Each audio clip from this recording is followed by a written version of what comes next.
My name is Dr. Anthony Levatino. I'm a practicing obstetrician-gynecologist, and I performed over 1,200 abortions. Today I'm going to describe a first trimester medical abortion. This is a procedure in which the mother swallows pills in order to terminate her baby, and it is performed up to the 10th week of pregnancy.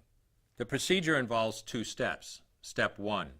At the abortion clinic or doctor's office, the woman takes pills which contain mifepristone, also called RU46.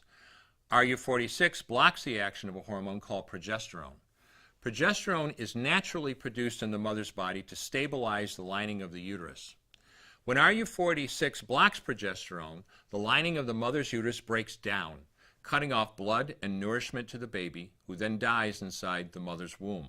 It is important to note that even after it has been taken, it is possible to reverse the effects of RU46 and save the baby if progesterone is administered. The sooner, the better. Step 2. 24 to 48 hours after taking RU46, the woman takes misoprostol, also called Cytotec, that is administered either orally or vaginally. RU46 and misoprostol together cause severe cramping, contractions, and often heavy bleeding to force the dead baby out of the woman's uterus. The process can be very intense and painful, and the bleeding and contractions can last from a few hours to several days. While she could lose her baby any time and anywhere during this process, the woman will often sit on a toilet as she prepares to expel the child, which she will then flush. She may even see her dead baby within the pregnancy sac. At 9 weeks, for example, the baby will be almost an inch long, and if she looks carefully, she might be able to count the fingers and toes. After she has disposed of her baby, the woman may have bleeding and spotting for several weeks. Bleeding lasts, on average, 9 to 16 days. 8% of women bleed more than 30 days, and 1% require hospitalization because of heavy bleeding. The failure rate increases as the pregnancy progresses. If failure occurs, she will usually be offered a surgical abortion.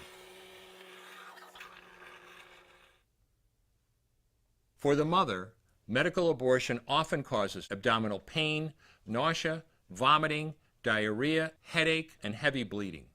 Maternal deaths have occurred, most frequently due to infection and undiagnosed ectopic pregnancy. As I mentioned at the beginning, I'm Dr. Anthony Levatino, and in the early part of my career as an OBGYN, I performed over 1,200 abortions. One day, after completing one of those abortions, I looked at the remains of a preborn child whose life I had ended, and all I could see was someone's son or daughter. I came to realize that killing a baby at any stage of pregnancy for any reason is wrong. I want you to know today, no matter where you're at or what you've done, you can change. Make a decision today to protect the preborn. Thank you for your time. I will no longer do any more abortions. When you finally figure out that killing a baby that big for money is wrong, that it doesn't take you too long to figure out it doesn't matter if the baby is this big or this big or this big or maybe even this big, it's all the same. And I haven't done any since then, and I never will.